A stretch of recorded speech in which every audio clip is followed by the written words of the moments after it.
You think you know what made Viking ships so deadly? The sails, the shallow draft, the dragon heads carved into the prows, but nobody talks about the feet, the slush, the ice melt pooling in the bilge, salt water sloshing over gunnels in every storm from Bergen to Byzantium, leather shoes soaked for weeks, frostbite starts at the toes, infection crawls up the leg, one wet boot could kill you faster than any sword.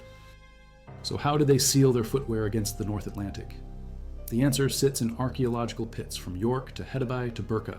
It sits in tanning vats and greasing stations and every leather workshop from the 8th century forward. And it is so profane, so stomach-turning, so absolutely necessary that tanneries got shoved to the edge of every settlement because the smell alone could drop a horse. Before a single drop of grease touched a boot, before any sailor laced up and stepped onto a long ship deck, the leather itself had to survive a process that would make modern people gag. Because raw hide rots fast. You skin an animal, and within hours the flesh begins to break down. Bacteria swarm, the skin stiffens, cracks, and falls apart. Ice Age humans figured out smoking and stretching could delay that rot, but it was temporary.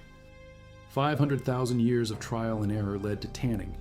Not gentle modern tanning with chromium salts developed in the 1850s by Augustus Schultz and Robert Förderer, medieval tanning, Viking Age tanning, the kind that required urine, feces, and rotting flesh. Archaeological evidence from Hedeby in what is now northern Germany shows cattle, sheep, goat, and deer hides arriving at tanneries dried, stiff, covered in soil and gore. First step, soak them in clean water to soften the tissue. Second step, pound and scour to remove remaining flesh and fat. Third step, remove the hair. This is where the profanity starts. It dissolves bits of flesh clinging to the hide.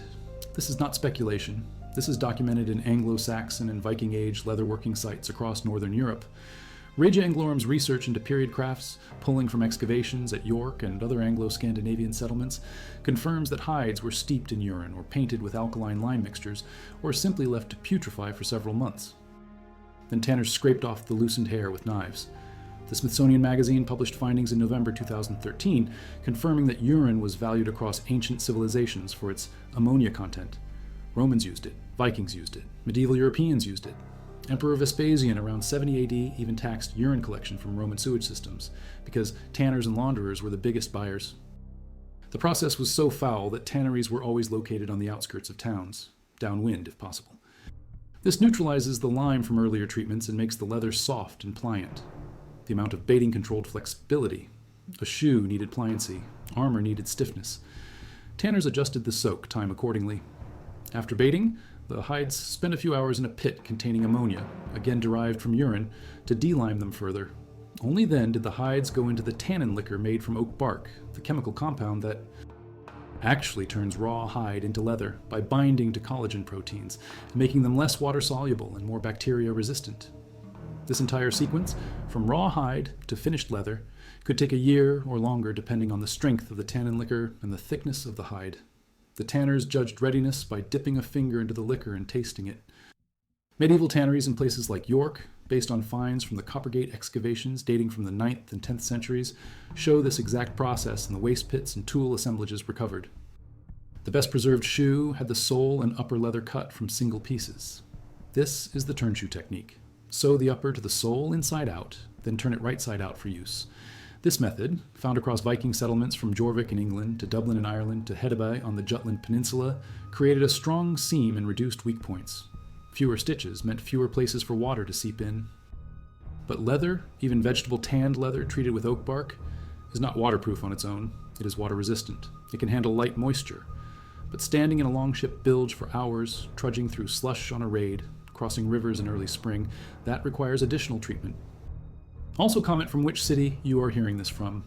This script is researched and factual, using sources from the York Archaeological Trust's comprehensive study, Leather and Leatherworking in Anglo-Scandinavian and Medieval York, which analyzed thousands of leather fragments from Coppergate and other excavation sites dating from the 8th through 12th centuries, and from the Regia Anglorum Historical Research Society's detailed documentation of Anglo-Saxon and Viking craft techniques based on experimental archaeology and site finds across England and Scandinavia. Now back to the information. Rub it into the surface of the leather, working it deep into the fibers. The fat soaks in, fills the microscopic spaces in the collagen structure, and forms a hydrophobic barrier. Water beads up and rolls off instead of soaking through. This is not guesswork. This is confirmed in multiple period sources and experimental archaeology. A source from the Deep in the Heart of Textiles blog, published December 2017, documents Viking. Sail treatment techniques that directly parallel footwear treatment. Viking sails were made of wool and treated with a mixture called smurring. Horse fat from under the mane, mixed with water and ochre, rubbed into the fabric, followed by coats of hot liquid beef tallow. The ochre acted as an antibacterial to prevent rot. The same principle applied to footwear. Jesse Byock's study, Viking Age Iceland, cited in a History Stack Exchange discussion on Viking clothing in cold, wet conditions, describes how seal fat was used to grease leather clothes, making them water repellent. Sealskin itself was waterproof and expensive, used for caps, mittens, booties, tunics, and specialized wet weather gear. Seal oil was critical for waterproofing. The pitted ware culture in Scandinavia, dating back 5,000 years, used seal oil to waterproof boats made from seal hides. According to research published in the Journal of Maritime Archaeology in September 2024 by Mikael Fovell at Lund University, traces of seal oil were found in pottery residue at archaeological sites.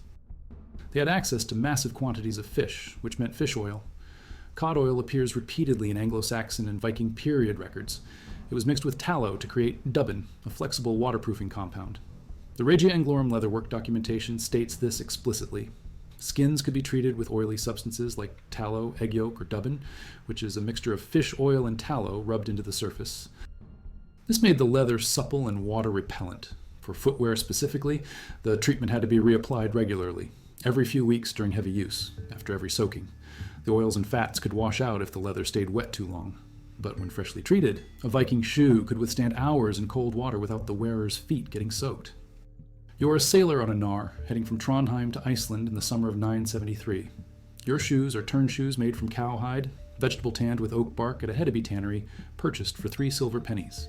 Before you board, you take a small pot of tallow rendered from beef fat mixed with a splash of cod oil for flexibility. You warm it over a fire until it melts. You dip a rag into the pot and work the grease into every inch of the leather, the seams, the sole, the upper. You let it sit for an hour to absorb. The leather darkens. It smells like animal fat and fish. You do this again the next day, and the day after. By the time you step onto the ship, the leather is saturated with fat. Water hits it and slides off. You stand in the bilge. Your feet stay dry, not forever. Not if you are in there for 6 hours, but long enough to matter, long enough to keep frostbite at bay. It has been dried and stretched and treated with tannin. But the molecular signature remains. Modern chemical analysis of archaeological leather samples from Viking Age contexts, including a study published in February 2010 in the journal analyzing Neolithic leather from the Schnittioch Pass in Switzerland, found traces of exogenous plant and animal lipids mixed with indigenous fats from the original animal. The leather absorbed everything it touched during tanning. When you grease your shoes with more animal fat, you are layering fat on top of leather that was once soaked in waste. And it works. It works so well that the method lasted into the 20th century. Vegetable tanning with oak bark remained the standard in Northern Europe until chrome tanning replaced it in the early 1900s. But the Vikings did not stop at tallow and fish oil. They used beeswax. Beeswax is naturally water repellent and creates a flexible, durable coating when applied to leather. The Triple Viking blog, published September 2024, details how beeswax was melted and applied to wool, linen, or leather garments. For leather items like shoes and belts, beeswax not only made them waterproof, but also kept the leather supple and prevented cracking in the cold. The process involved melting the wax, brushing or rubbing it onto the leather, and allowing it to solidify. Once solidified, the wax formed a protective layer. Beeswax was valuable. A hive produced limited wax. Most of it went to candles for lighting, but a small amount mixed with tallow created a superior waterproofing compound. The wax added rigidity and longevity. The tallow added flexibility and penetration. Together they created a barrier that could last weeks. This was explicitly stated as a great advantage in the often damp climate of Scandinavia. The Museum of Cultural History in Norway, in documentation published August 2016 on the Secrets of the Ice Project, described hide shoes found at Lindbreen dating from the Viking Age, around 1000 AD. These shoes were made of untanned hide with the hair side facing outward. Hair side out gave better grip on snow. But the hides had been treated. They had been processed. They had been greased. Otherwise they would have rotted in the ice. Oseberg shoes, elegant and possibly belonging to high-status individuals, showed intricate craftsmanship. All of them, regardless of design, required the same treatment to survive wet conditions. Grease, oil, wax, fat. York, known to the Vikings as Jorvik, has yielded thousands of leather shoe fragments from the Coppergate excavations. These date from approximately 900 to 1000 AD. The shoes show consistent construction techniques: single-piece leather uppers, turn shoe stitching, vegetable tanned soles. And residue analysis, though not published in full detail, suggests traces of animal fats consistent with waterproofing treatments. The shoes found in wet contexts, preserved in anaerobic conditions, show better survival rates when fat residues are present. Fat acts as a preservative. It displaces water. It prevents bacterial colonization. This is why greased leather survives in archaeological contexts, while ungreased leather disintegrates.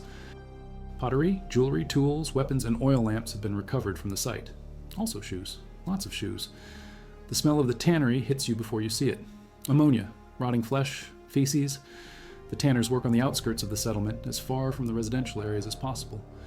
You walk past vats of urine collected from every household in town. Children gather dung from the streets and animal pens, earning copper coins for their efforts. The tanners knead hides in vats of dog shit and water, their bare feet stomping the leather for hours. This is normal. This is necessary. Without this process, there is no leather. Without leather, there are no shoes, no belts, no scabbards, no ship sails, no armor. The entire economy depends on tanners willing to stand in filth. You take your finished shoes and walk to the grease station.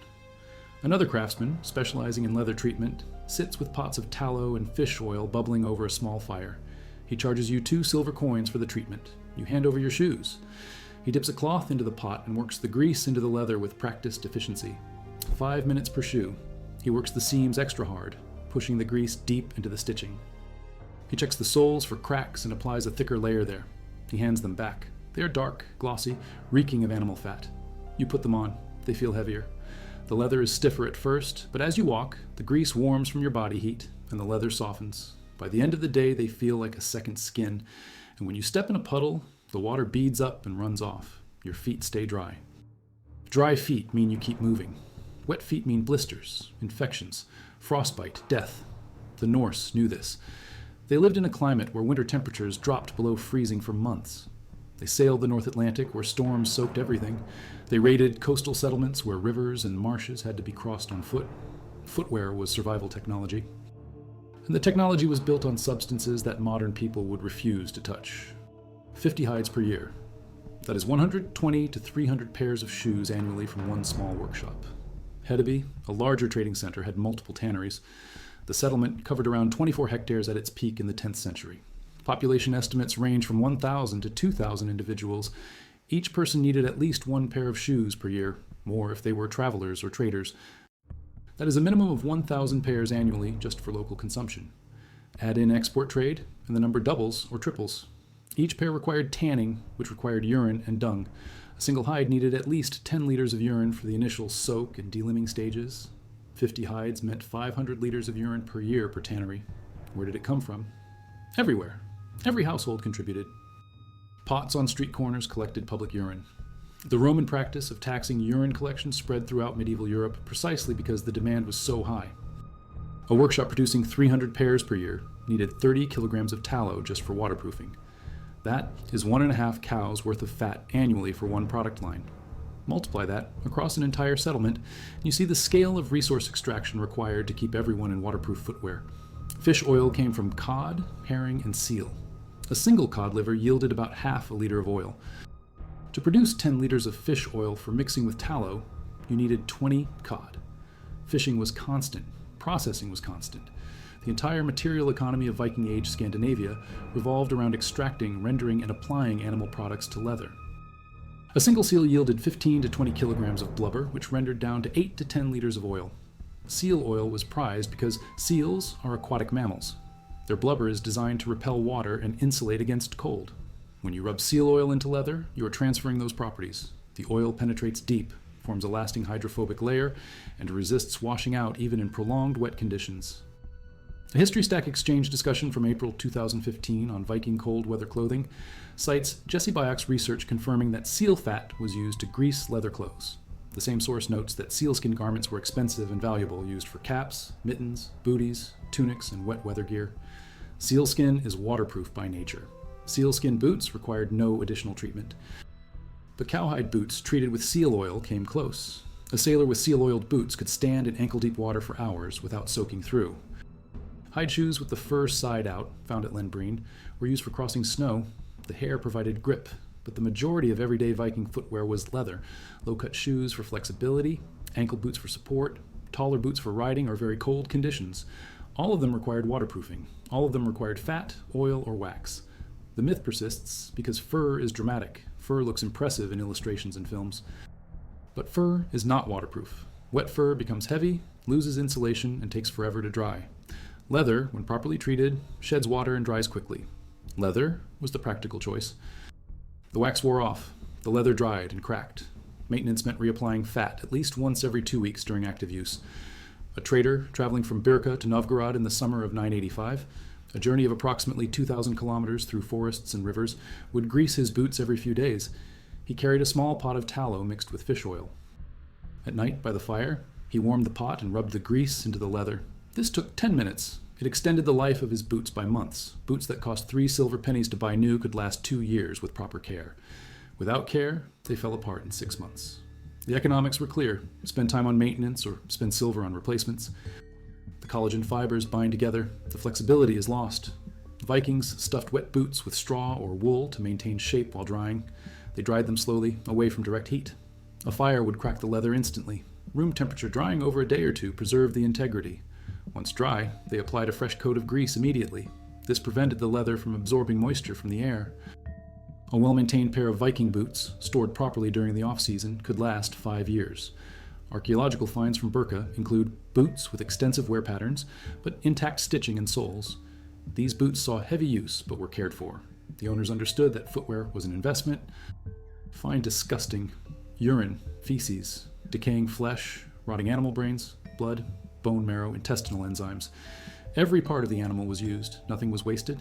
The brain of a slaughtered cow was rubbed into the hide to soften it. This is called brain tanning. The lipids in the brain penetrate the collagen and make the leather supple. This technique was documented in Anglo-Saxon and Viking contexts. The patent for brain tanning was not registered until 1914, but the practice is ancient. Native Americans used it. Vikings used it. The leather processing patent of smoking and oiling with brains, registered in the early 20th century, formalized a technique that had existed for millennia. Rotting flesh smells like death. Combine all three in a vat under the summer sun, and the odor is overwhelming. This is why tanneries were always downwind, always on the outskirts, always staffed by the poorest members of society. Tanners were socially stigmatized. The Bible, in the book of Acts, records that the Apostle Peter stayed with Simon, a tanner, whose house was by the sea. The text notes this specifically because tanning was considered unclean. Simon worked with dead animals. He was in constant ceremonial impurity.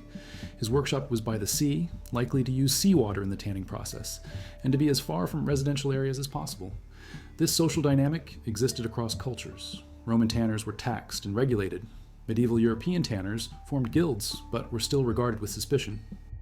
Viking-age tanners, while essential, were not celebrated. They were necessary. They were smelly. They were profane.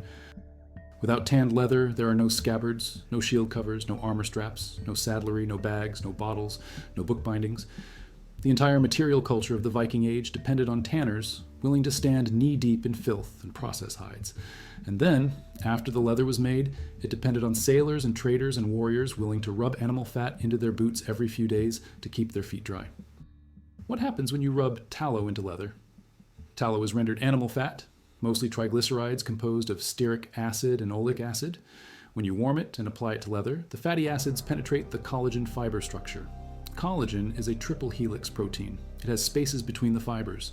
Fat molecules, being hydrophobic, fill those spaces and coat the fibers. Water molecules, being polar, cannot penetrate past the fat. They beat up on the surface and roll off. This is basic chemistry. The Vikings did not know the molecular mechanism, but they understood the result. Fat plus leather equals waterproof. The more fat you apply, the longer it lasts. The trade-off is weight. Heavily greased leather is heavier. But for footwear, the added weight is negligible compared to the benefit of dry feet.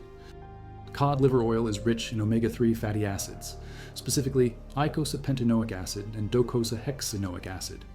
These are long-chain fatty acids that penetrate deeply and remain liquid at lower temperatures than tallow. This is why dubbin, a mixture of fish oil and tallow, was so effective. The fish oil kept the mixture flexible in cold weather. The tallow provided bulk and water resistance. Together they created a compound that worked from freezing temperatures up to summer heat. A sailor in Iceland in winter and a trader in Byzantium in summer could use the same waterproofing mixture. While the tallow penetrates, the wax provides abrasion resistance. Leather boots walking over rocks and roots get scraped constantly. Pure tallow wears off quickly. Beeswax mixed with tallow creates a surface layer that resists wear, while the tallow beneath continues to waterproof the deeper fibers. This is why the combination was superior to either substance alone. A crew of 30 men on a voyage from Norway to England, crossing the North Sea in October of 989, each needs waterproof boots, 30 pairs of boots. Each pair needs approximately 1 kilogram of tallow applied over the course of a 2-week voyage. That is 30 kilograms of fat. Add in leather garments, gloves, and gear, and you need 50 kilograms of waterproofing compound per voyage. A trading Nar, making 4 voyages per year, needs 200 kilograms of tallow and fish oil just for the crew's personal gear. This does not include the ship itself, which required pitch and tar for waterproofing the hull. The logistics are staggering. Every voyage required advanced preparation. Every port needed suppliers of fat and oil. The trade networks that moved silver and slaves and amber also moved barrels of tallow and cod oil. This was infrastructure. This was the supply chain that made Viking expansion possible. The shoes recovered from the burial, now in the Viking Ship Museum in Oslo, exhibit the same turnshoe construction and material quality as finds from other sites. The Gokstad grave represents a high-status burial. The individual had access to the best gear, and even the best gear required the same profane treatments: urine, dung, tallow, fish oil. Status did not change the chemistry. It just meant you could afford more frequent applications and higher quality fats. Seal oil instead of beef tallow, beeswax instead of plain grease, but the principle remained: fat makes leather waterproof. The resulting leather was soft, flexible, and water-resistant. Inuit peoples in Greenland and Alaska used seal oil and fish oil. They chewed hides to soften them, then rubbed them with oil and fat. A different method, reconstructed from 5th century BCE leather garments found in Greenlandic ice, involved removing fat with clay, then covering the hide with a mixture of animal brain, fat, liver, and salt. This matches Viking age techniques. The materials available dictated the method, but the chemistry was universal. Fat equals waterproof. The Fez tanneries in Morocco, still operating using ancient methods popular with tourists, soak skins in cow urine, quicklime, water, and salt for 2 to 3 days. Then they soften the skins in a mixture of water and pigeon dung. Tanners use their bare feet to knead the hides. This is identical to medieval European and Viking age methods documented in England and Scandinavia. The techniques spread and persisted because they worked. And 2/3 tallow to create a waterproofing leather conditioner. The blogger notes, "It isn't anything fancy, but our feet will be dry and it adds life to our leather goods." After treating shoes with this mixture, the leather darkened and became glossy. Water beaded on the surface. The treatment lasted through multiple wearings and light rain. Reapplication was needed after heavy use. This matches historical accounts. The medieval recipe works in modern conditions. Finds from the Schneidejok Pass, showing exogenous plant and animal lipids mixed into leather 5,000 years old, and the comprehensive tanning guides from Regia and Glorum, and the ancient art documentation from Satra Footwear Technology Center, detailing urine and dung processes across millennia. Now back to the information. By the early 20th century, chrome tanning using chromium salts replaced vegetable tanning in most industrial leather production. The process was faster, cheaper, and did not require urine or feces. But something was lost. Chrome tanned leather is stiffer, less breathable, and does not take fat treatment as well. Vegetable tanned leather, made with oak bark or other tannins, remains porous. It breathes, it absorbs oils, it ages into a patina. Modern vegetable tanned leather is still used for high-end goods, saddles, belts, and historical reproductions. But the average person wearing leather shoes today has no idea how that leather was made.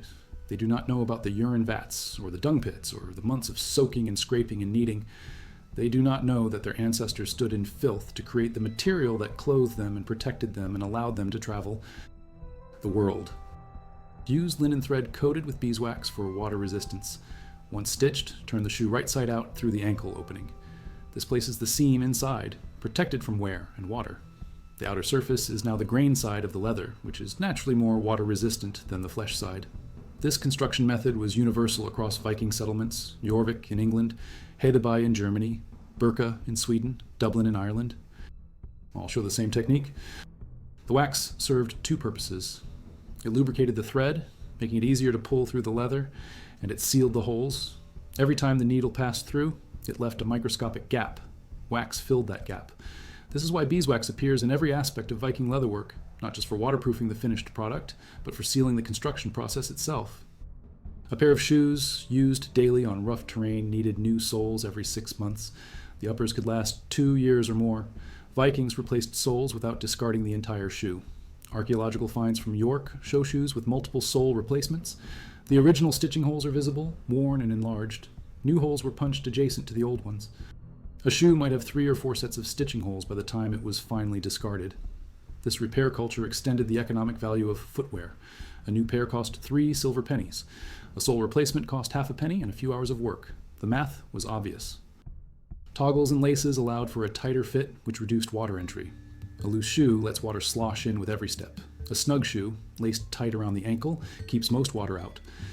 The Oseberg ship burial shoes, dated to 834 AD, show elegant craftsmanship with decorative stitching along the upper. But even high-status shoes required the same waterproofing. The decoration sat on top of leather that had been soaked in urine, pounded in dung, tanned with oak bark, and greased with tallow. Decoration did not exempt you from the profane process. It just meant you could afford better workmanship after the profane process was complete. A wool-lined shoe, even if the outer leather gets soaked, still provides some insulation. Vikings layered wool socks inside leather shoes for winter travel. The socks were found in archaeological contexts at York and Hedeby, made of tightly woven wool, often with darned repairs. Silk linings appear in high-status finds from Burqa. These are rare. Silk was expensive, imported along trade routes stretching to Constantinople and Baghdad. But the principle remained the same. The outer leather was still vegetable-tanned cowhide or goatskin. It still required greasing. The Coppergate excavations in York recovered leather from pits and ditches where oxygen was absent. But the leather that survived best was the leather with the highest fat content. Grease acts as a preservative. It displaces water and creates a barrier against bacteria. This is why so many Viking-age shoe finds still show traces of animal fats. Researchers at Lund University and the Museum of Cultural History in Norway have created shoes using historical techniques and worn them in various environments. A turn shoe made with vegetable-tanned leather and treated with a tallow beeswax mixture, when worn for 8 hours per day in wet conditions, remained waterproof for approximately 2 weeks before requiring retreatment. This matches historical expectations. A trader or sailor using boots daily would need to reapply grease every 10 to 14 days. Add in belts, bags, scabbards, and other leather goods, and the number doubles. The economic and environmental impact was enormous. This tallow came from rendering the boiling fat tissue in water until it separated and floated. The rendered tallow was strained, cooled, and stored in barrels. It was a valuable commodity. That is 5,000 liters of fish oil per village per season. Most went to lamps for lighting, but hundreds of liters went to leather treatment. The smell was stronger. Fish oil reeked, but it worked. This find was the starting gun for the Secrets of the Ice project, which has since recovered over 300 artifacts from melting ice patches. The hide shoes from Len Breen, found in 2011, date to the Viking Age, around 1000 AD. These shoes are made of untanned hide with the hair side facing outward, but chemical analysis shows they were treated, greased, oiled. The fact that they survived in ice for 1,000 years is due in part to the fat residues. Fat preserved them, fat kept bacteria at bay, fat displaced moisture. The same process that waterproofed the shoes also preserved them for archaeologists to find. And when you examine the molecular signature, you find the same fatty acids that show up in tallow, fish oil, and beeswax. You find traces of the profane treatments that every piece of Viking footwear required. Into their boots. This was not optional. This was not a luxury. This was baseline survival technology in a climate and a lifestyle that killed you if you got it wrong. The North Atlantic does not forgive wet feet. The slush does not care about your sensibilities. You grease your boots or you die. Substance available to make it happen, and it worked.